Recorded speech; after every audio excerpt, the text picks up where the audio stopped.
systems are offline.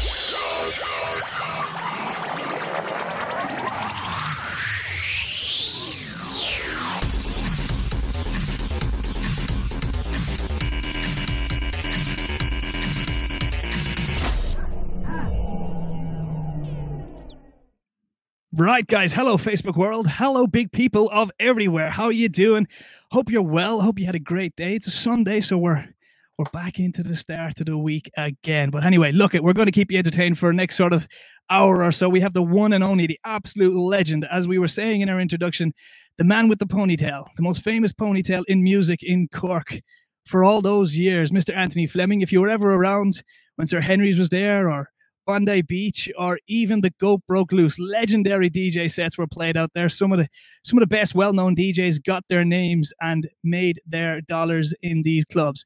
So without further ado, we're going to see if we can get Anthony. Let's just see if we press this button to make sure everything works. Anthony, my brother, how are you? How are you getting on, my man? You good? Alive and kicking. How's life? How you doing? Very good, very good. Thanks for having me on. I appreciate it, Terence. No bother. It's always nice to talk to, the legends of the business, like. The young legend introduced to the old legend, is it? Jesus, it'll be a long time before I make legendary status, but hey, it's appreciated anyway, trust me. You've done a lot more DJing than me since the breakdown with all the kids' discos. Fair dues to you for keeping the crack going.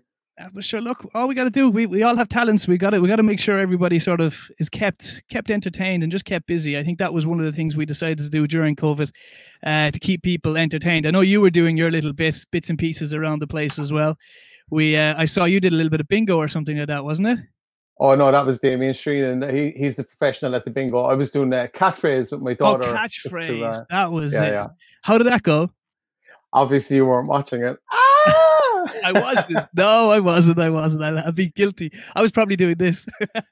In fact, we were supposed to have Damien Shreenan on tonight, and I totally forgot. But we might tag him in the comments in a minute for the crack and see if he shows up. Definitely, yeah. We could join him in on this link as well if he comes along. We can see if he gets on the comments. We're live anyway, so if anyone wants to say hello to Anthony, they sure can. We've got a couple of people watching, so we are going to get through this. Anthony, how did Mr. Anthony Fleming get to legendary status that he is now? Can you still remember your first gig? Where was it?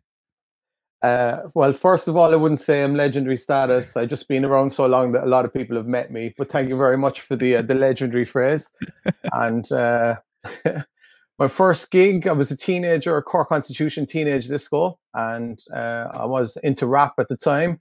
MC Hammer was big in the charts back then. The Prodigy had their first album out, and I started off as a rapper. I used to go up as a teenager, up on the stage, do a bit of rapping, have a bit of crack. Found out that I enjoyed it, and from there on, I kind of progressed into working with another DJ who was Jonathan O'Connor, and that was the start of the cycle as a DJ. It's a little bit different. I suppose DJs like yourself started off as commercial DJs, whereas in my case, I would have been a dance DJ, and it was a little bit different starting from that point of view. It took me a while to break into the scene. There was a lot of dance DJs on the circuit, and I was one of the rough around the edges one. But I gradually became a little bit less rough around the edges as the years passed. A little bit different to the West Cork story, Terence. A little bit different to the West Cork story. Yeah, no, I can't say. I'm still rough around the edges. Fucking, we're doing this. We're trying anything to make $1. That's what we're trying anyway. Anything. I won't stop until I make it onto the Late Late Show. I saw you were in Fota today with your own kids. And I was in Fota. What a job they're doing up there. It's absolutely fantastic. And even with the COVID-19, that we were given a time to be there. And they brought us in the whole lot, and it was spectacular. It really is. It's a great complex up there. So we got that. That was our first sort of family day outing in quite a while. So it was amazing. They're doing a great job up there, and they make it. They don't make it scary, if you know what I mean. You know, some people are finding the whole COVID thing is when they get into groups of people, they're sort of panicking. But no, there was stewards along the way, and they were telling you to go this way, and they were informative too. So you were able to ask them about the animals and stuff like that. But yeah, we were only saying there now, imagine all the animals haven't seen humans in the bones of 3 months. So they're probably looking at all of them going, come here, what's the story with these boys here? Looking back at us again. The penguins are after building escape tunnels. Smile and wave, guy. Captain, which way we go? Halfway through the COVID, and they were after escaping out into the golf course. running around the golf course, scaring all the golfers.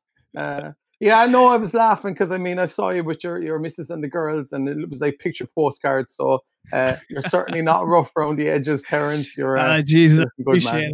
Face for radio. That's what I was told anyway. Face or face Yourself for this. PJ Coogan. I'll try and get him on next. That'll be fun. Oh, he'd love it. Be a bit of crack. It'd be a bit of crack. Right. Sir Henry's, as some people may know or may not know, Sir Henry's was sort of the dance central of Cork way back in the day, wasn't it? It was sort of like you had Fish Go Deep and all them type of lads. You were mixing shoulders with them boys, and they were serious dance DJs. Like, well, I'll let you in on a secret. No, I never played in Sir Henry's. I was actually only there a couple of times. My junior cert night, I snuck in a side door. My leaving cert night, I got thrown out a side door. I was probably in there 2 or 3 other times, which I can vaguely remember. Greg and Shane, of course, are absolute legends. Also coming out of Sir Henry's was Shady Shay, absolutely fantastic DJ. Mark Walsh, Stevie G. There's some other DJs that were absolutely fantastic as well, like likes of Shane Callender, which some of the newer DJs wouldn't have heard of.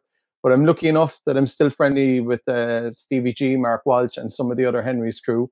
But back then, I was only one of the young fellas kind of knocking on the door. Of course, Sir Henry's was a phenomenon. I have a lot of the records. A lot of the other dance DJs from the time, they bought the records. Some of my records cost me 40, 50 euros each. The Ball and Chain, Bob Jones, Perfect Motion.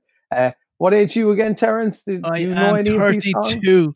I do know. I have Ball and Chain on 7-inch mix. Oh, wee laddie boy, wee laddie, yeah. But sure, you have to learn from somewhere. You know, you have to find the roots of it. If you think DJing starts with the likes of Calvin Harris and David Guetta, you've got another thing coming. Like, you know, you've got to learn where we all came from. 100%. There was a lot of DJs like myself, Gavin Payne, and a lot of us. We would have loved to have DJed in Henry's, but it was like a circle there. The circle was already big enough, and I have to say, in fairness, like I emceed over Mark Walsh back in October 2000 or maybe 99, and I always remember like thinking, whoa, he was next level as regards the progression of the music and mixing and building up and building down, whereas at the time I was just lashing on one hit after the other as best I could. I mean, Jonathan O'Connor, actually, who taught me how to mix, he probably would have been a fantastic DJ if he got a shot in Henry's, but like myself, he was playing in a lot of the less glamorous establishments, put it that way. They're rough around the edges. Yeah, you wouldn't be familiar with the likes of the Unicorn or Joyce's Tavern or any of those. They were before my time. No. Yeah. Never. You might have heard of it. I'll stop there actually in case there's anybody watching who thinks I'm like, oh, Anthony Fleming. Oh, they'll be like, oh my God, did he DJ there really? How long ago did you DJ back there? I broke into the main scene, Joyce's Tavern in Blackpool, 1995, and it was absolutely brilliant pub. But the problem was I found it very difficult to get work in town after that in a lot of the clubs. In fact, there was a nightclub at the time where Reardon's is now called Night Owls. The DJ there was Fergal Barry, and in fairness to Fergal Barry himself and a guy called Jura. Do you know Fergal, do you? I know. So we share a friend, Ted. Ted introduced you to everybody. Yeah. So Fergal would have been friendly with a guy called Jar Iveson, who was the DJ in a place called Tropics way back then. And Fergal tried to run a few nights in town. We did a fundraiser in Jory's. We did a few nights in Tropics. And that was pretty much my dance career. After that, I progressed into commercial, you know. So it was all good. You wouldn't be getting away with some of the stuff you were doing, but in the likes of the Goat Broke Loose and things like that, you wouldn't get away with that now anymore. Like, so it's slightly more PC now. Yeah. Even looking at Bondi, the pictures in Bondi where they had swimming pools and stuff like that inside there, like that's just not ever going to happen ever again. Like, so you know, it was different times. The advent of the camera phone changed everything. Really, there's photographic evidence of everything. I mean, I have pictures from back then that are not suitable for public consumption. But I gotta say, like, you know, I still do teenage discos, the likes of Mint and that. The kids are Yeah. still that level of energy and fun is still there. It's just the kids are a lot more careful, and they have to be more careful. Mm, So, I'm sorry for calling them kids; they're not kids. Excuse me, teenagers. teenagers. But like, you know, uh, there's evidence of everything. So these Mm. days they're a lot more careful, and that's the right way to be. You know. Also, like you say, politically correct. I suppose there wasn't any non-politically correct stuff happening back then. There was just wild stuff. God, no, it's a PC TV show we're doing here. So yeah, we won't go into any of the games or anything like that we all know how to play that we just can't play anymore. That's the problem. And that's the problem with phones and stuff like that. You know, one bad picture can ruin your life. And sadly, that is the life we're living in right now, in the society we're living in. That one bad picture and boom, everything goes. You lose your job, family, the whole fucking shambans of it, a whole lot of it. But yeah, you know, different times. Even I can see the difference in when I started compared to when it's now. Sure, what I'm doing it now, over 10 years, 11 years now, somewhere like that. And yeah, it's frightening. I thank God I went through my teenage years with no picture phones or anything like that.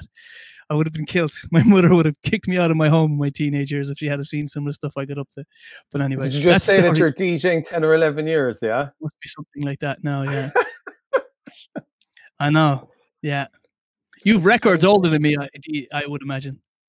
Oh my God almighty. I'm just in shock. I thought you were DJing longer than that. No. So I'm only 32. So I started when I was 18, 19, somewhere like that. So yeah, however long that is. 12 years. So yeah, a little over 12. Yeah, 12 years now. Yeah, 12 years. 12, 13 years. I failed maths in CIT, so I let you work that out. It seems like it should be more than 10 years. I've just been around a very, very long time. That's what I've got. One of them old faces on young shoulders. That's what it is. I'm aging gracefully. Yeah. Beautiful. So that's another good topic. Do you think technology has helped the business or hurt the business? What do you think? I think it's taken the originality out of it. Basically, as regards the mixing side of it, I did a set on vinyl myself the last night. It's my first time playing on vinyl, original vinyls, not time codes, since 10 years ago. You'd forget how difficult it is to actually do the mechanics of mixing without making it sound bad. At the same time, then, if you think back to the years 95 to maybe 2001, before the event of Napster, do you ever hear of Napster? Yeah, I remember Napster, LimeWire, and all them. Yeah. It used to be very difficult before DJs started DJing on a laptop with MP3s. You had to go in town, you had to wait in the record shop, you had to try and get the record when it was released. If you couldn't get it, you didn't have it, you played that weekend, people asked for it, and you were like, oh, that DJ is useless, you don't have the record. So there used to be like a queue outside the record shops in town. Comet Records was on Washington Street. At the same time, then you had Deep South Records, which was next to Sir Henry's, which was where Mark Walsh worked. Stevie G actually used to work in Comet Records along with a guy called Jim Comet. That's like the DJs, if they couldn't get one record, they had to buy a different record to have something new. And that's where the originality came in. If you go into town today, nearly every DJ is playing the same set. In often cases, they're copying one of the better known DJs who you're probably friends with on Facebook. In fairness, he's got a lot of copycat DJs running around after him in town. Bet you can't take a guess. I don't want to take a guess on Airways, huh? But I think it's a compliment. It's a compliment to the guy, to be fair, like, you know. Yeah, you know, it's nice to be noticed. What did they say? Copying is the best form of flattery, isn't that what they say? Absolutely. Some old saying like that. Yeah. But even, do you know what the worst thing about it is? You get guys up to you now and it's like, here, play this on my phone. Play it. Do you know, I think Spotify has ruined the business to a certain degree because the access to music is just so easy now. You know, absolutely. Play this song. It's like, fuck off, mate. Do you know what I mean? I don't go into your place of business and tell you how to do your job. Like, that's the one thing that galls me still to this day. Play this song. Play something with all that stuff. Do you know, someone comes up to you, absolutely twist the drug. Play something else. It's my birthday. Play my song. Yeah, do you know, it's them. Well, I did have a guy come up to me recently with his phone saying, play my song, and he held it up and Pornhub was on the phone. He accidentally opened the wrong page on his browser. But as regards the people coming up with the phones and that, I've always been a guy who took the customers as my employers, not the actual owners of the venue. Sometimes to my detriment. But like if we got somebody on there now, for instance, that used to go to the Grapevine in '99, or if they went to Bondi in 2007 or whatever, I may not remember their name, but if I saw their face, I'd remember their song. Because you get the same customers in every week. It must be the same in the cabin. Like, you're doing your best. Your customer comes in, you know what their drink is. You say, I got your drink, or you nearly have it before. And it's the same when you have customers coming into a place for a while and you're familiar with your regulars. You see them coming in the door, you know the song they're going to ask for. If you play the song before they ask for it, they're not even going to come up to you asking for the song. Yeah, and that's it. And it's like everything. And the best thing of what I used to always say was, you used to keep their song just until they were halfway finished their drink, and then you'd play their song and they'd end up ordering another drink then after that to stay to listen to their song. So there was a little bit of play in that as well, to help the bar that you were always you were hired by. So you tried to keep the bar happy and the customers happy at the same time. That was always a little trick I tried to do anyway. If I knew the song and I knew the person coming in and they only had like maybe say 2 or 3 sips left of the pint, I'd play their song and then they'd order another pint and they'd stay. So the bar would get another pint out of the one song anyway. So we were all happy from the experience. Be careful there, Terence. You're telling the whole of Bantry your secrets. You know, they're on their way out the door and you're like, put on the song quick. They got the song quick. Stay for another round. Stay for another round. Yeah, but look, whatever worked. I was down in the cabin last night. I was going to go to the next pub. What's that other pub? The Keys. And I was on my way down and he put on my favourite song came on. I had to get another pint. And I'm like Tesco's brother. Every little helps. How is the trade in Bantry, by the way, as regards pubs? And you're obviously not serving food unless you're doing potatoes for €9 yourself. Yeah, I did launch my menu there a couple of weeks back. I don't know whether you saw it or not. I launched my cozy cabin menu where I had a large packet of potato fries, a yellow snack bar, and a packet of bacon fries for $9.50, and sadly we couldn't get much demand for it. But there's no point. There's literally no point, because it's fine if you're doing food already. You have the staff in, but I don't do food, so I'd have to hire the staff and then get the food in. And food is just so complicated at the best of times. Never mind with COVID, it's just not worth it. It's just not worth it. So Jamie Meany knocking on the door. Jamie's a good soul. He's a good soul. We better not be going there now. He doesn't knock on doors anymore. He doesn't have to. Jamie and myself have a bit of history from CIT, and also, believe it or not, he's a fully qualified lighting technician. So yes, he was the one who taught me. He's a very intelligent guy. He was the guy who told me how to DMX as well. So yeah, it was see small circles but big worlds. 100%, my man. There we go. See, this is, you have to learn from the boys way back in the day. That's what I keep saying to people. And this is the one thing that sort of galls me about DJing. The manufacturers, Denon, Pioneer, all them boys, they've made stuff so cheap that sort of anybody can get into it, and it's kind of polluting the water a small bit.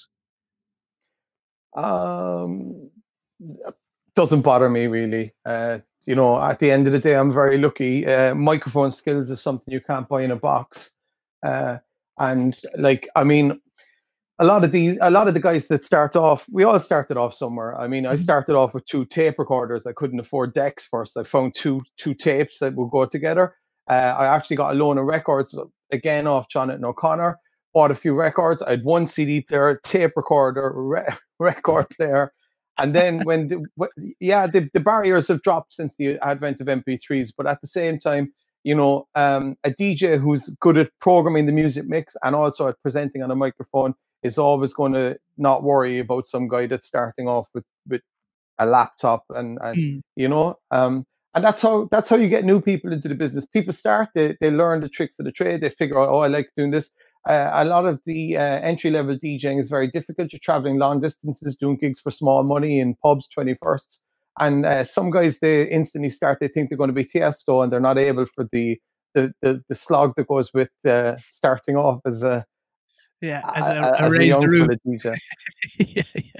Yeah, it is a slog. It is a serious slog. Like, you know what I mean? When you're finishing a club or a pub at 3 o'clock in the morning, getting home, and it's like 4 or 5 by the time you actually get into bed, and then trying to have sort of a regular family life or a day job afterwards is quite something. Now, you always had a flair for photography as well. You have Anthony Fleming Productions as well, don't you? It's very fancy. Very fancy productions, not just videography and photography. Photograph right behind me there. Woo! Free advertising. So yeah, I always wanted to get a good camera. I was into the whole idea of being a photographer or whatever. 2008, I was DJing my ass off, working 6 nights a week.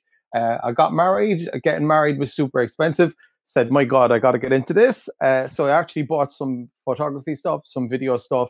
And the end of 2008, nearly every single place I worked went.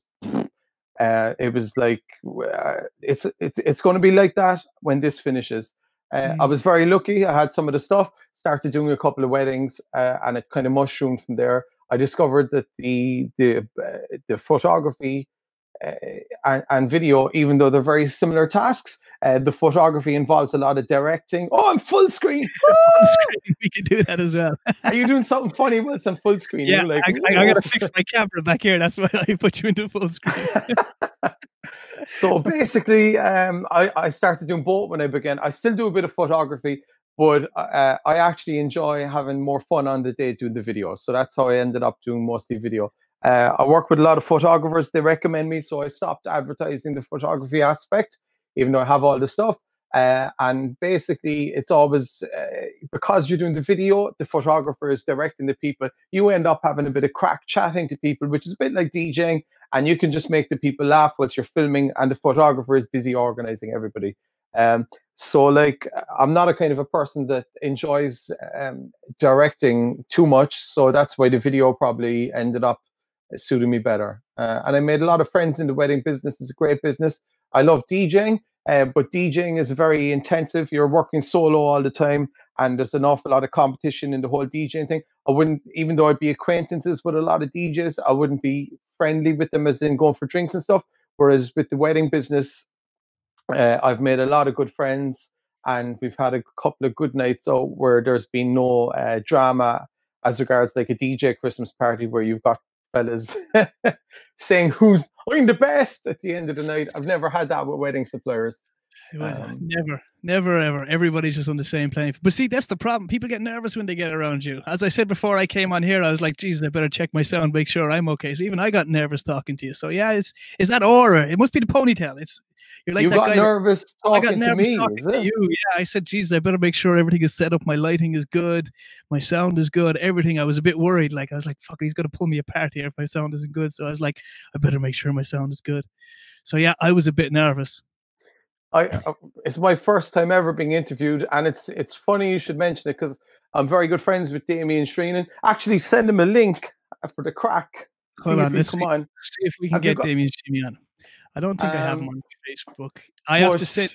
Hold on a sec. Let's have a look at it. So I better stop talking because you're a man. There's no way you can listen to what I'm saying whilst you're typing. I'm just going to look at the screen. Look very seriously and pose, and I'll just take snapshots of it. So are you friends with Damien? Can you send him a message on there? Not Damien. Hang on a second. Send me a private link of the. Can I send him the same link? I don't know. Try it.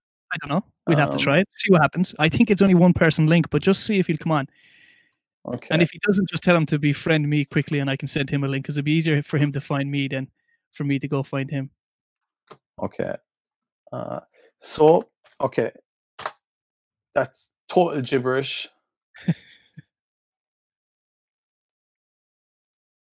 Forward. Sorry. Are you all right? We're all alive, brother. Don't you worry. This is what we do. It's sent correctly this time. So basically, like you say, you're nervous.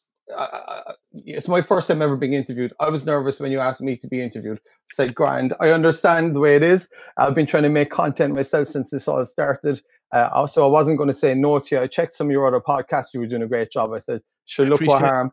And I was delighted that you thought enough of me that you wrote. Like, I mean, I was just sitting down reading your spiel. I was like, legendary man. And when you wrote GOAT, I was like, Eminem in the house. I was getting nervous already. Mom spaghetti. And like spaghetti. Alphabet spaghetti. Absolutely. But myself and Damien were both we were doing a corporate event the last day. We were doing 2 rooms. So basically Damien was in one room, I was doing the other. I was doing catchphrase, he was doing a quiz in the other. And he phoned me 15 minutes before showtime, and he was like, oh, blah, blah, blah, blah, blah. I said, Damien, you're going to have to go because I've got the butterflies. And he said, what do you mean the butterflies? And I said, I said, when you're doing a gig and you get the butterflies. And he said, but you're DJing since you're 17 and you're 40, whatever. He said, you don't get that. I said, yeah, everybody gets that. And he said, I thought it was just me. I didn't. You mean you get it too? I was like, yeah. I goes, what are you doing ringing me? You should be getting in the zone. And he was like, I'm just so happy that somebody else gets. So everybody gets that, you know. Everybody does. And I will even say there, the very first Kiddies Discos we did, started COVID. Well, we started the week it was a lockdown. I was never more nervous doing that to the camera, just to the camera, because like you're on your own. You are literally just with the camera. Even this is very different than normal talking to people, because I even still catch myself looking at myself in the screen rather than looking at the camera every now and again too. So yeah. You just like sit there kind of going, oh my God. Making sure there's not a shine on my forehead. I was wondering, could I get a bit of have I got a shine on my forehead? No. See, that's it. Lighting is perfect. Yeah, my forehead's after getting bigger from it's because of COVID. Some people that get COVID, their forehead just slightly enlarges. So mine is increased. I'm hoping to sell disappointed. We've no live comments. What's the story there? What's the story? We have people watching. There's just no one wants to say hello to us. They're all just laughing. There is, there's 35 people started watching. We're now at 6 live on Cabin. Why don't you share it on your Facebook page as well? We'll see if you can get some of your friends on. Because I know they were... but it won't share for me. Hold on a second. It should share. Hold on. Let me just see. If I tag you in this now, it's already gone. We've 378 people after watching us already. So that's good. Hang on. Let me tag you in this. That's what you do. Tag me. You need to share it on your personal page. It won't let you share it on the business page. Tag me. Oh, will it? Doubt it. You can try. That's my problem. So that's where we're going. That's why I couldn't tag you in the stuff earlier on. See, we're all... Oh, it's letting me share now. Right. You share that now, and that should light up everywhere. Everywhere should be shared now. Okay, very good. It's a great bit of kit, this, isn't it? You can have up to 10 this StreamYard. You can have up to 10 people on it, and it doesn't use your broadband. It only uses your it doesn't use your server on your computer or anything like that. It uses Google servers. So basically, I was interested when you invited me on to see what the quality was like. Actually, because I'm using the competition. I'm with Restream.io. All right. And the quality is quite good, but it looks good there on the screen, I have to say. No, so fair dues to you. And you look fantastic. I mean, with the red and the head. I mean, how professional do you look? I know, right? I told you I had to up my game tonight, boy. I was nervous. I got the butterflies. I was like, fuck. You look like one of the girls on Babe Station. Hey, Terrence. Hello. Yes. Hello. Quick, get out of the way. Herself is coming. Get off the fucking TV. Yeah. Did you ever see that one where your man rings up? He couldn't find the remote control, so he rang the one on the TV, told her to get out of the TV. You didn't see that on YouTube, though? It's very, very funny. This guy rings them up and takes the piss out of them and rings her up and goes, come here, get off the screen. I can't find the remote control. Herself is coming down the stairs. Get the fuck off the TV. So, of course, she jumps off and you're messing, obviously, like it's one of them prank YouTube stations. Very, very funny, though. Very, very funny. And I did totally like, he's got a load of them where he just rings up random people. And he just gives them shit too, which is fantastic. I find all of that stupid humor very, very funny. See, now we're jumping up into things. Now we're jumping. Did your buddy get the link? Or will I send him one myself? Has he got it? I sent it, but it's not after coming up. He could be doing bingo. I think he does bingo on a Sunday. Bingo. 2 fat ladies, 88. Oh, absolutely, man. Or the X-rated, X-rated version of it. I have 13 people watching there now. That's not too bad. That's grand. It picks up. It always picks up, brother. Don't worry. It always picks up. I had a TD on with me Friday night, so you know I'm reaching for the stars. And a good buddy of mine who I helped way back in the day when he was doing some fundraising for a local See, this is the thing about DJ, and I don't know whether you've seen or not. The amount of people you actually meet in this job is fascinating. Absolutely freaking fascinating. Like, I've met so many people. Like, even when I started doing this, I was going, do you know what? I have a connection to that guy because I helped him way back in the day. I did some fundraising for him, or I was at the gig that he was fundraising. So I was just reaching out. No, thankfully, I think 99% of the people have replied and they said they'd come on the show. So I'm absolutely blessed by it. But yeah, Mr. Michael Collins, he was TD down these parts of the world. He came on and we had a very educational talk. So yeah, I had to really up my game for that one too. See, every step, Anthony, do you know what I mean? You gotta build that stairway to heaven, like. Yeah, politics, huh? Something I might dip my toe in when I'm eventually too useless at everything else. Come here, brother. If Kanye West could do it, anybody could do it. Donald Trump can do it. Anybody can do it.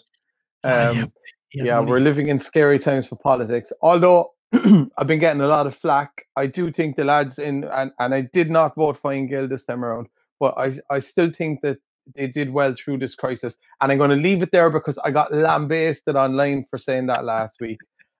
So let's skip out of politics and skip back to light, airy, fairy. Let's talk about nightclubs in Cork for a few seconds. Let's mention some. So you're 31? 32. 32. I was in Bondi when you were DJing in Bondi. Okay. Have you heard of Cubans? Yes, I was there too. Zoe's? Never Zoe's. Cubans, Plato's was next door. Oh, we've got our very first comment. Can you see it? Hold on a second. Let me throw it. That's my daughter. Hey, Emily. Say hello. You probably shouldn't be listening to this because I'm swearing, so sorry. I apologize. She's used to me swearing. She doesn't swear herself. She's a very good child, to be fair to her. Blessed. Gets it from the mother, I'm guessing, yeah? Actually, that's her right. Look there. Look. Hold on a second. We'll throw you up on full screen again on it. There we go. Solo layout. There she is in the background. I'm going to just skip out of the screen and they're going to come into focus there. There she is. That's my pet. There. Woo! Two, boy and a girl, 50-50. Oh, here we go. We've Mike Maloney coming on. Mike Maloney. Bring Mike Maloney on. Send him a private message. See what he come on. Do you want to come on, brother? Hold on. Let's see if we I've never seen him without his makeup. Actually, be interested to see what he looks like when he's at home in his pajamas. Give us a rap, Anthony Fleming. Go on, give us a rap, Anthony Fleming. I'll give you a rap if Mike Maloney comes on. Get him on. All right, I'll send him a message. Hold on, I can send him a link. Hold on, let's see if he comes on. He won't come on now. He has to be ready for work. He's be selling cars. He's probably got a face mask, with the cucumbers. Like he's probably sitting at home going, I'm so beautiful. He's a handsome-looking fella, though. To be fair, he is. It's pure jealousy. Jealous, like, yes. I mean, I used to be that good-looking 20 years ago, and now he's after taking the mantle. Like, and he's in town DJing some of the gigs that I would have done at that age. But he's actually sound guy. Yeah, let's see when he come on for the crack. Is he going to come on? I sent him a link. We'll see if he'll do it now. Hang on a second. Let's see if he'll come on. He might. He might sell you a car. I bought 2 cars off them, actually. Not him personally, but I bought 2 cars off, what are they called? CarZone. No, not CarZone, Car Store. Car Store, yeah. I bought 2 cars off them. So hold on a second, see if Mike is coming on now. Let's see. Damien is doing bingo, so he can't come on. He's doing bingo. I don't think Mike is going to come on. He might. We sent him a link. He might be getting himself ready. He's probably just putting on a bit of lipstick and stuff there. No, seriously. Because that guy gets out of bed in the morning, he's like a supermodel. He's like, he's a handsome-looking fella and a good DJ too, so he's trouble. Absolutely. He knows I'm only winding. There's no hassle. It's all In good. fact, all of those brothers, I don't know what the hell is going on down in Glanmire. Like, they must have had super good vegetables or something. To be fair to the family, like. We got it. Yeah, Daddy, we want you to rap. That's what we're getting in. Yeah, Dad, do a rap. That's a 5-year-old me. What's that about? Oh yeah, that's the picture in the background, I'd say. Yeah, that's Dad, rap. Dad, rap. Are you still the cool dad? Do you still get that? Do you? The dad is the DJ. Are you the cool dad? That's always my problem. When I get too embarrassing for my girls, I think that's when I need to stop DJing. When I start being the awkward dad at doing the kiddies parties and stuff like that, that will be probably my stopping point. So do you still get that? What age are yours now? She's 5. So how long goes that? Oh, no, she's 10 and 11. She's 10 and 11. So Emily's 10, Sam's 11. No, they're not there yet, thanks be to God. But when I'm still doing the teenage discos and they're arriving there when they're 16, it could be a bit embarrassing then when their dad is up on the stage jumping around to whatever the Macklemore or Black Eyed Peas is of 6 years' time. And I'm rapping along on the stage. They're going to be absolutely shamed to death. So she's saying, yeah, Dad, rap. Is Mike Maloney? Come on, Mike.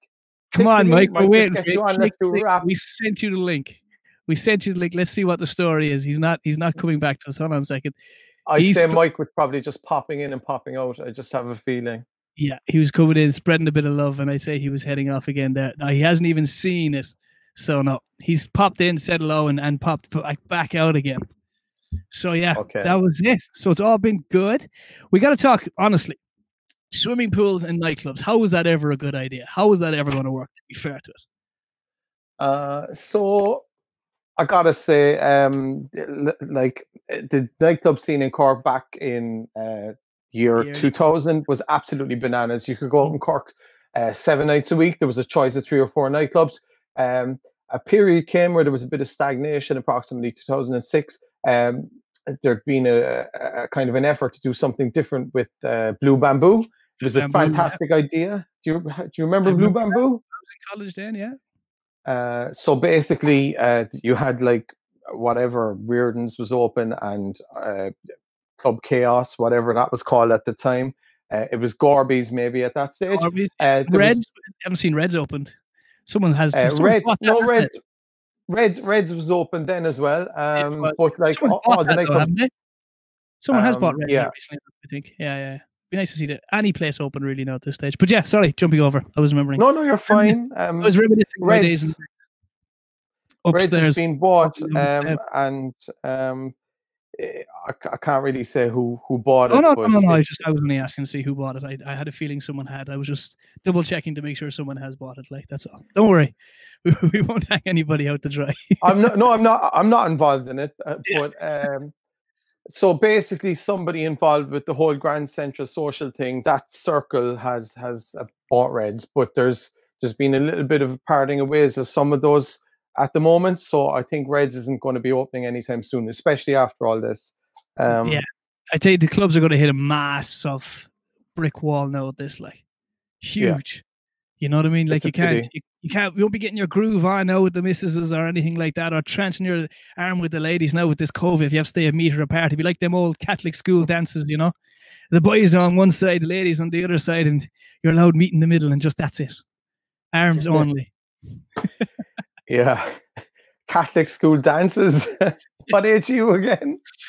Yeah, Jesus. I'm country though. That's the problem. We still had these until about 5 years ago. Yeah, I did the Bantry Debs back in Dunmanway Park Hotel 2000, and there was more. Actually, I shouldn't say anymore. My daughter's watching. Excuse me. But trust me, the country people, when they get out, they're madder than any city people. The city people are used to being out because they sneak out at a young age. But when the country people eventually hit the road, they're like, whoa! And go crazy. Go. Everybody out like a horse breaking through. That's exactly what they do down here. They all go a bit mad by. You know, they drink at a young age, and then when they get the freedom of it, they just go even nuts. Absolutely. But yeah, you were saying pools in Bondi. How did that idea come about? You were probably involved somewhere along the lines there. You hear that happening?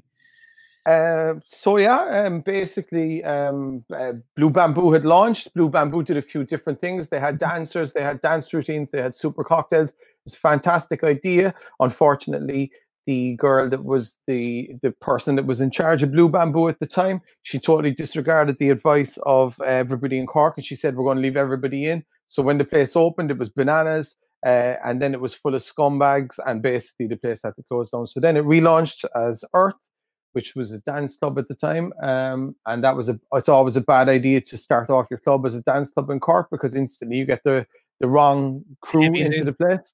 And then that went bust. So no, like myself and the owner of Bondi, we've had our ins and outs through the years. Morris, we're friends again now. He's on Facebook, so he might have a look at this later. But in fairness, he had some really cool ideas. That man was a looper. I mean, the whole nightclub was fitted out. Everything was new. It was open 2 months, and he brought in 6 truckloads of sand. And blanketed the whole club in sand, put in a swimming pool in the corner of the club. It was epic. It wrecked the decks, it wrecked the mixers, it was builder sand. So like as soon as you had 100 people in the club, it was like smoke everywhere. Everything got wrecked, but it was brilliant. Epic fail at the highest level, like, but yeah. No, but I mean, he could have bought the gear twice over with what he made. The Venga boys, he sold the place out twice with the Venga boys. Oh, Emily's going away. Good night, Daddy. See you later, Father. Bye-bye. Can I curse again now? You can curse again now, yeah. We can get into it now properly. We've passed the watershed. Yeah, I better check with the wife just in case. I don't know where my phone is. I put it to one side. Have the kids gone to bed? Shh. Yeah. Am I able to swear again? Can I do this proper? All ahead of you. What age is your own crew? 7, 8, and 15 months. All girls. Okay. Hello. How are ya? She said hello, Emily. How are you? Hi. She can't hear you because I got your headphones in. How are you doing? I'm sorry, I couldn't. You can't hear me. Stop watching me. They're still watching. I can't say anything bad. Anyway, it like the whole concept. Morris was a man who was willing to try anything. I mean, he's a DJ. He actually was a DJ in Cork for years. Went to Dublin, started a club up there. Now there was a bit of hassle at the end of Bondi, unfortunately, but at the time there was hassle everywhere. It was in a case that places went bust, chips fell wherever they fell. But I got to say, the man was a genius as regards promoting the club. I mean, nobody else had made a success of that club. Bondi Beach was just brilliant. So much so that he generated enough funds to open Bondi Beach in Dublin, which was breaking all records as well. But then 2008 happened, and in the space of 2 months, Rafters, Bondi, Reds, a load of Jesus, I haven't heard Rafters in years. Shit, yeah, there's a flash in the past. Yeah, that was Rafters and the whole. Yeah, that was some strip though, wasn't it? Cubans, Platos, Rafters, Reardons, everything along that back alley. If them walls could tell stories, Jesus. Do you know what I mean? Like, especially the walls of Cubans. Cubans used to be spiders. Then it was Rapidos. Then it was Cubans. Then it was God knows what. Like, but that's been a club as far back as I can remember, that building. And upstairs in Reardon's, there's a lot of adventures. But like Rafters essentially didn't close. Reardon's not Reardon's. Havana Browns at the time died of death.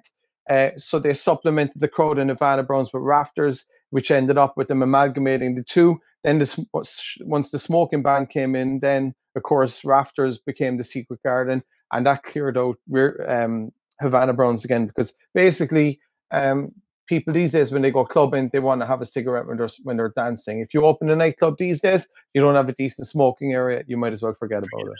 Yeah, forget about it. And that is a fantastic concept too, though. Roof off, basically. That's what it is. It's a great idea. Yeah, it's a pity because the Savoy were heading that way, but they ran out of funds. I mean, they did a fantastic revamp of the Savoy the last time around. They were going to do a roof garden similar to Rafters, but they spent I don't know how many million, and that was it. Then the money was gone. So, oh look, I'm full screen again. I better fix my t-shirt. I gotta fix yourself. That's what I gotta do. I gotta type, and every time you go into full screen now, I have to just either fix my camera or type something on the screen. So, yeah, it's better than me just going like this. That's my typing face. So I'm just checking. Is there a lag? There is a lag between my audio and my mouth. Is there? No, you're clear on my side. Okay, I have a lag on my side. It could have been just because I switched over back again. No, it's cool. I'm just watching. So listen, I mean, like as regards nightclubs, I can't complain. I'm one of the few people that's managed to make a living out of DJing exclusively live as opposed to radio, and I've got some fantastic adventures, which I can't probably recall too many of on here. I've met some fantastic people, met a few Egypts as well, But Everybody does. some people that were Egypts have turned into being sound people, and some sound people turn out to be Egypts as well, which is kind of random. Like, but That's the circle of life, brother. I suppose we better mention because like you've already touched on him, and he's an absolute legend. But we better mention Ted Dunn in here somewhere as well, and just kind of pay tribute to him. He's coming on. Sheila's going to make him come on, so we're going to try and get him on in the next 2 weeks or so.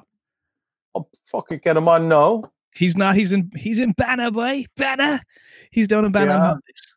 So yeah, he's probably watching us now, or he'd probably watch it in about 3 or 4 hours, realize that it was live and forgotten all about it.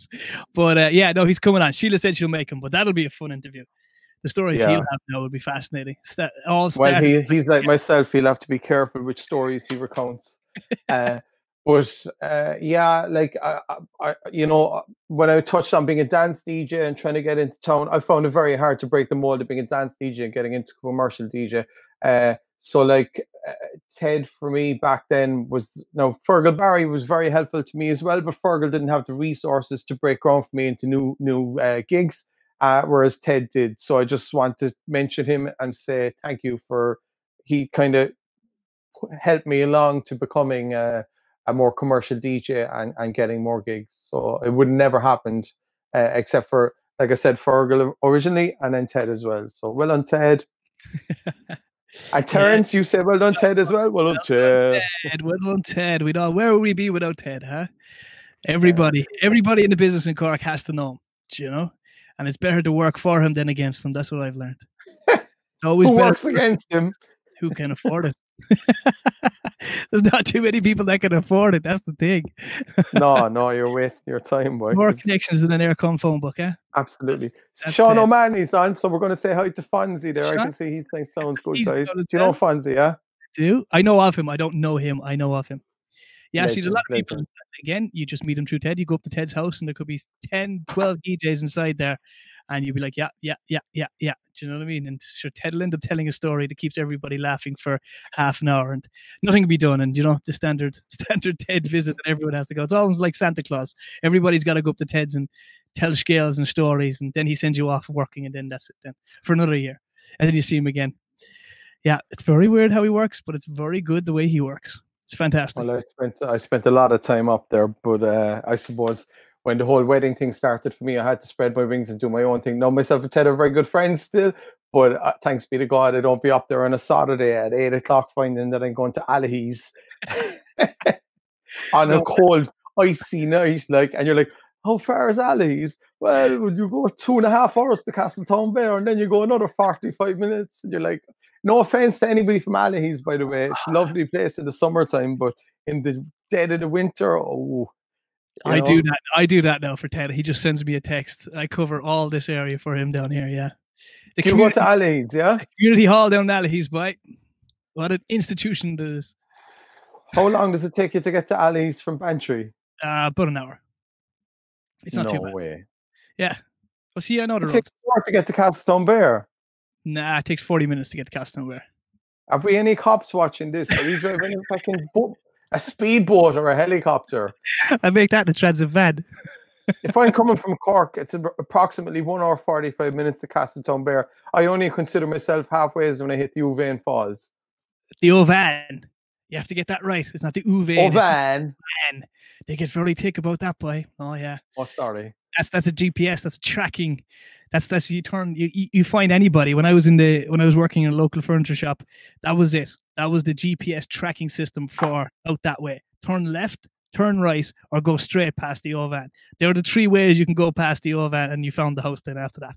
So if you weren't near the Ovan, you didn't live anywhere close. Are you old enough to remember the movie that featured the Ovan Falls? No. Oh. I didn't even know there was a movie that had featured the Ovan Falls. Yeah, absolutely, 100%, man. Jesus, I have to do my homework. The field. Oh, the field. This is a field of blood. No, go home, Yank. The fight scene of the field apparently was filmed at the Ovan. Ovan was filmed at the Ovan Falls. I'm probably saying it wrong now too. I'll get a lot of shit on this now. I genuinely, I could be saying it wrong, but I think it's the Ovan Falls.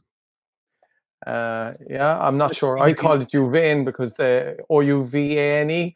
And well, I suppose if you're in Ballyhan, you're calling it Han. So Ovan, yeah, perhaps, yeah. I'm going to shut up in case somebody from Bantry comes on and lambaste me over the head with a shillelagh. We're all leprechauns out here, but we just go around with shillelaghs and fucking bow-ons and just bait everybody over the head with it. That's what we do down here. I worked in Bantry for a period of time. I was living out in Kilcrahan for a summer. And Kilcrahan, that's a spot. Yeah. My missus is from there. The thing that struck me about Bantry was the amount of millionaires from outside of Cork that buy houses in Bantry with key properties and drive up the property Tommy prices. Sullivan. I wouldn't. That's where I first got my very first job, Tommy Sullivan. And you know what he said? He gave me a piece of advice that is absolutely golden.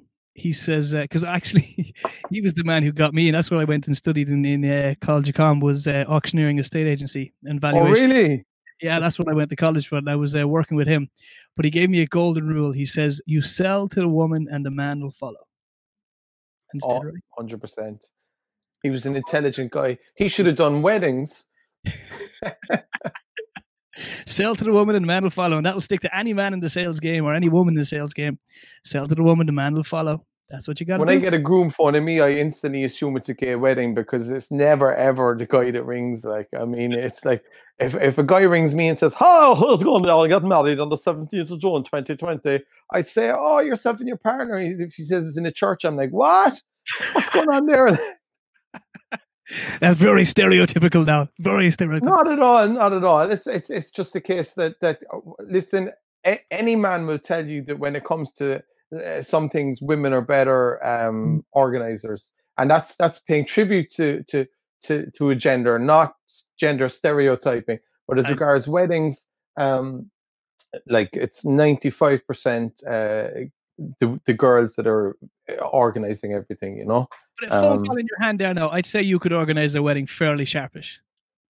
I organized my own wedding, actually, funny enough.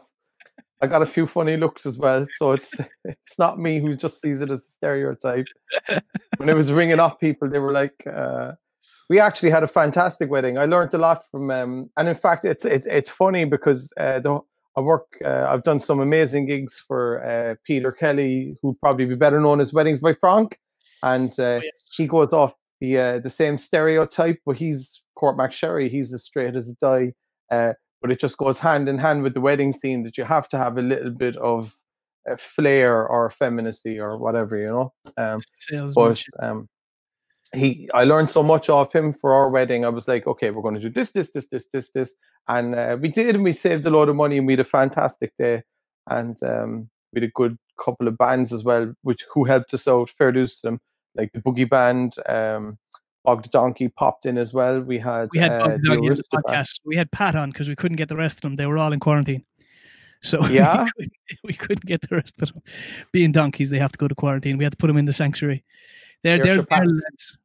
Go on. Pat and Sav are kind of Mark is just a character. Like, he's hilarious. You know, you've got Andy then as well, which is the sensible one in the band, and Sav and Pat are just like, they don't say too much on this stage sometimes, but they're the ones that are like, you know, tears by. Yeah. You know, they're serious operation though. What's that song again? Drinking down the local. Was that your pub? It was, wasn't it? My pub, yeah. That was my pub. They took the picture outside, but we used theirs for our video, our cameo that we did for them when they came down for an August bank holiday weekend. We actually talked about that on the podcast. I got fucking fined for that. We did a gig outside. I got away with quite a few gigs outside on the road with sort of no policing and stuff like that. One of them was the Love Bugs came down. We had Anthony on, and he came on, and basically I didn't have a road closure, but they were so good that they ended up closing the roads. The guards came up and danced along with everybody up there. It was fantastic. So I kind of got ballsy and went out the next year to try and do something similar. However, the guards sort of caught aware of it, and I got fined for disturbing the peace and blocking a road. So, 100%. That put me in my place. I haven't done it since. I'll put you in your place, boy. I'll tell you why. I'll tell you, yeah. So that you should have made a contribution to the Bantry Gardaí Christmas party fund, and it would have been fine then, like, you know, 16 boxes of roses and a couple of brown envelopes full of black pudding, like. Yeah, a couple of chocolates. Everything would have been fine. Everything would have been grand. They love bacon, like, I don't know why, but There we are with them stereotypes again. Stereotypes. Well, there's no donut shopping pantry, is there? Like, so. No, there's not. No, to be fair, we've got some good guards down here. We've got some nice guards. We've got some great guards down here, to be fair. So if they're watching, hello, guards, they'll be kicking in my door now the fucking 21st and I open. Terrence, you bastard. No, they won't. I'm sure I'm friendly with some of them, so I'm only taking the piss, as you know. We're I'm sure they'd be the same as well. They do. They tear the shit out of everybody down here, which makes them good guards, don't they? And the one thing I will say about 90% of the guards down here, they're community guards.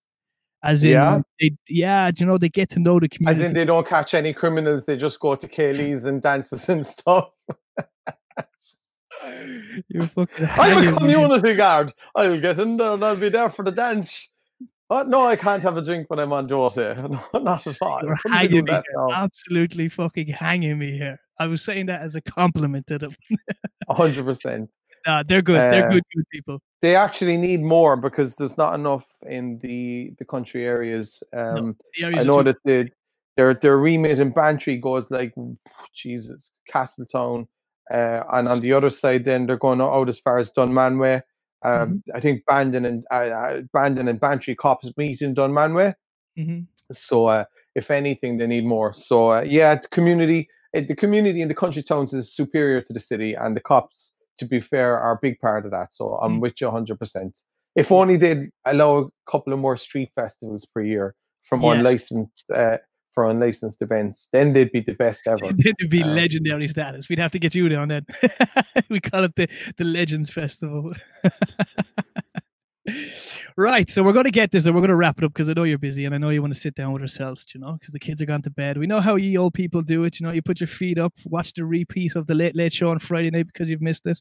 I know how it's done. It's your guilty pleasure on a Friday night. Well, actually, we're watching the Warrior Nun at the moment. None of your Late Late show stuff. So, have you seen the Warrior Nun? I haven't. Do you know what I'm stuck in now? Actually, it's on Netflix. It's that Money Heist. It's in Spanish. It's unbelievable. We're halfway through Dark and we're halfway through Warrior Nun. So watch the Warrior Nun. It's class. You should watch, actually, and tell you the Money Heist. You'd like the Money Heist. It's quite technical, but the only problem is if you watch it, it's in Spanish, so you have to watch the subtitles or watch the dubbing. And I always have a problem with dubbing because their mouth will be going 90 and they might only just say hello then, which really bothers me. I don't mind reading subtitles, but if they Dark is in subtitles as well. Actually, Dark is in German. So I must get on to it. It's a good watch. I get around to Money Heist. I heard it's good, but I haven't had a chance to see it. To be fair, it is very, very good. The first season, the second season is very good. We're just starting the third season, so it should be interesting. It could go either way. Now, we'll probably get people saying they die in the end of it now, commenting and ruining it for us. So no spoilers. Leave it to us, lads, please. We don't have much left in our life, so we need something. You better say hello to Neil Williams because he's after commenting twice. He's a good fella, he's one of our good guys down here. He actually works in the pub for me at Cool Time, so he always checks into us. So he says hello. So yeah, we had quite a few. We're up to 15 people watching us, and we're only talking shit. We're not really giving them anything. What advice would you give a young DJ now? Come on. From the legend himself. What advice would you give a young DJ now? Jesus, that's a difficult question. You can approach DJing from two ways. If you want to be a dance DJ with credibility, stick to what you're into, don't vary, and stay on your own path. And if it's going to be successful, you'll be successful. If you don't want to be a dance DJ, if you just want to be a DJ and get girls and make money, then play whatever people ask for. Not saying that DJing is key to getting girls, but it can help. I've seen some remarkably ugly DJs with some. Not speaking about yourself, but, you'd be like, this fella, I'll tell you now. Punching above the weight. I know it's a fantastic job. It's a great way to make a few extra bob. It's a great way. I noticed as well that Kyle Kelly's laughing here. Kelly's shouting out, we know the boys down here. He's one of the Manuel lads. He's a good guy. Really good DJ. Very, very talented, to be fair. Could have had some looking. Absolutely. I was at one of his gigs, the Reardon's Christmas party. Myself and Gemma Barr from Gemma and the Jets did bingo. Cahill was one of the DJs in the Secret Garden afterwards, and I never before heard Opus by Eric Prides. Have you heard that song? No, I haven't heard it. He put it on at 2:30 in the morning. He turned off every single light in the club, and the place was boom, boom, psh, boom, boom. Everybody was like, the strobe was on, and man, it was just epic. It was a moment. So well done, Cathal, fair dues to you. Anthony, speaking from a long, good past.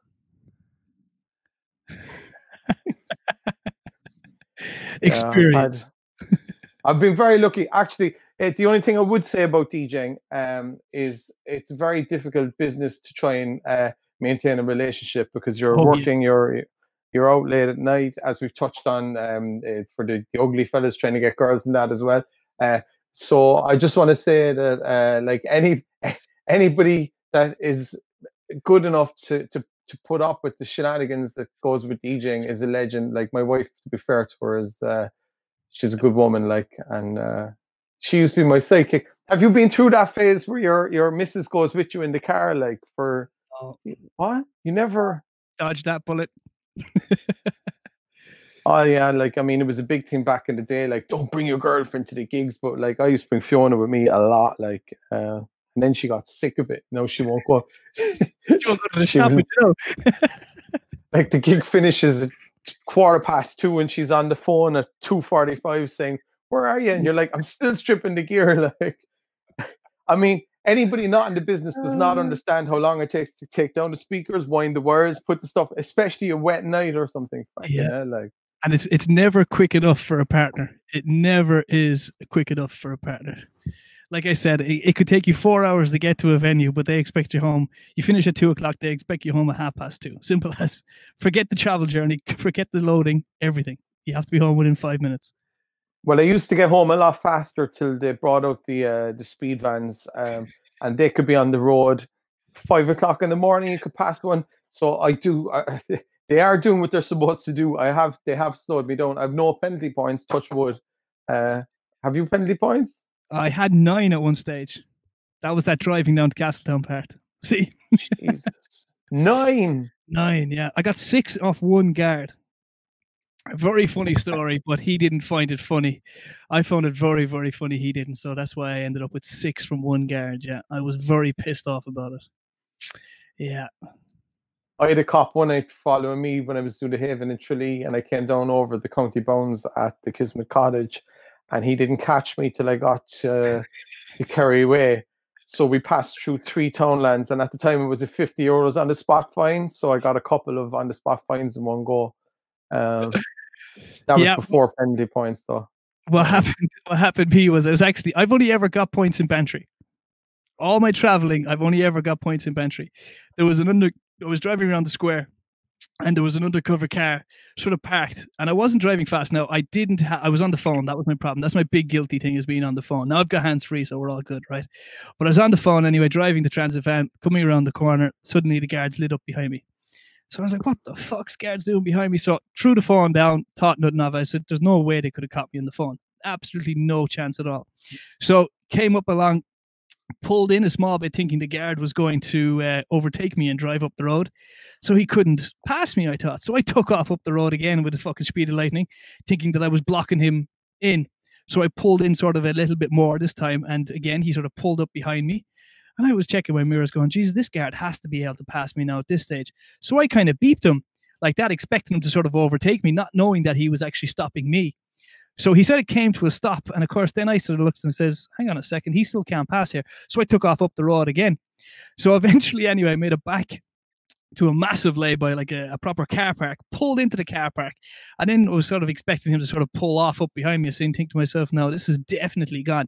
He came running out of the car. The car was not even, I'd say, parked. Running out of the car, throw your keys outside the car.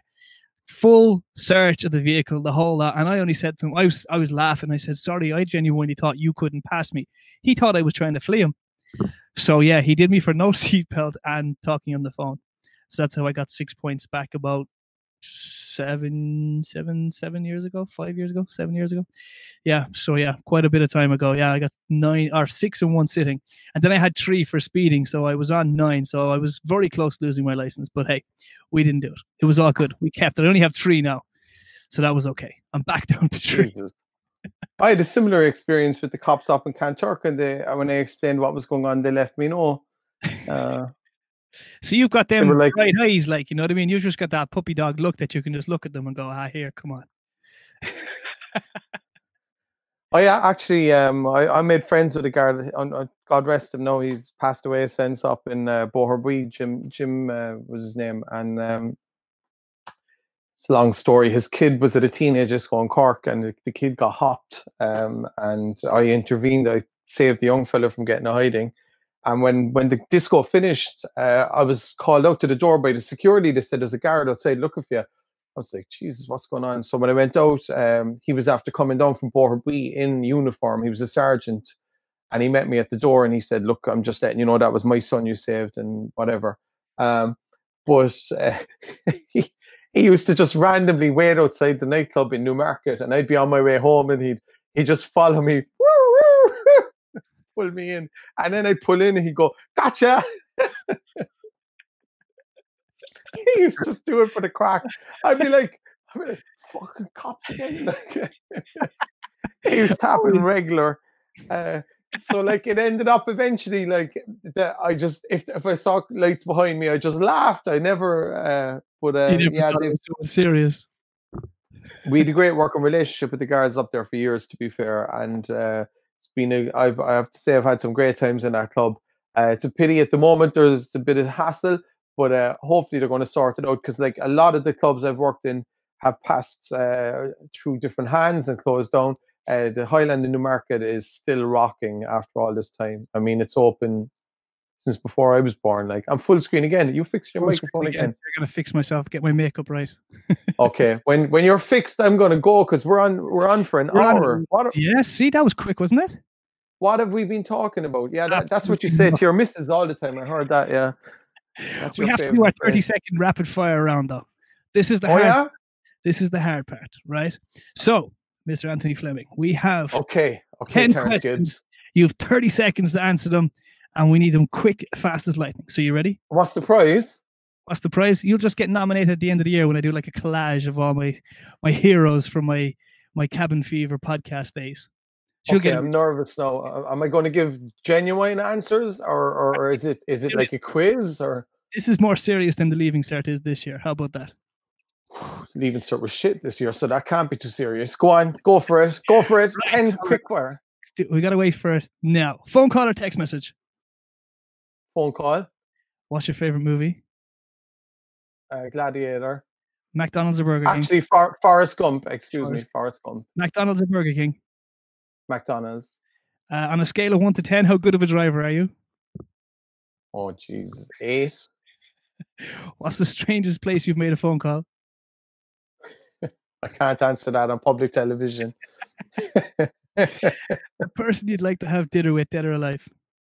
My grandfather. Respect for that. Ketchup in the fridge or outside the fridge?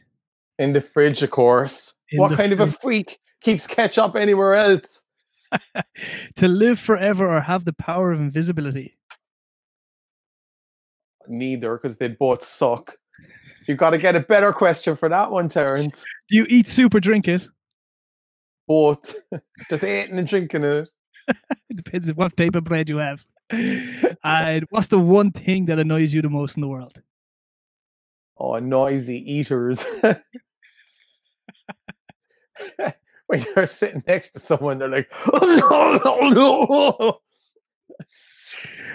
Mr. Anthony Fleming, it's funny. It's funny because it's funny you bring that up, because earlier on today, somebody that I was eating with criticized me for eating a chicken wing with a knife and fork, and they proceeded to go, and I was like, I won't tell you who it is because it's lockdown, so it's obviously a family member, but I love them with all my heart, but it was just so funny that I couldn't, Kettle black. Absolutely, dude. I can't talk. It's been a pleasure, man. Thank you so much for doing this. We really, really appreciate it. And mind yourself, the family. Say hello to everybody for us up there in Cork. And we'll talk to you real soon, my man. Thank you, sir. And listen, say goodbye. Well done. I would just want to say, Terence, doing a great job in Bantry. Fair dues to you, man. And respect from all of us in the city, all right? Up until next time. I'm sorry for interrupting your wrap up. I'm gone. Bye. Good luck.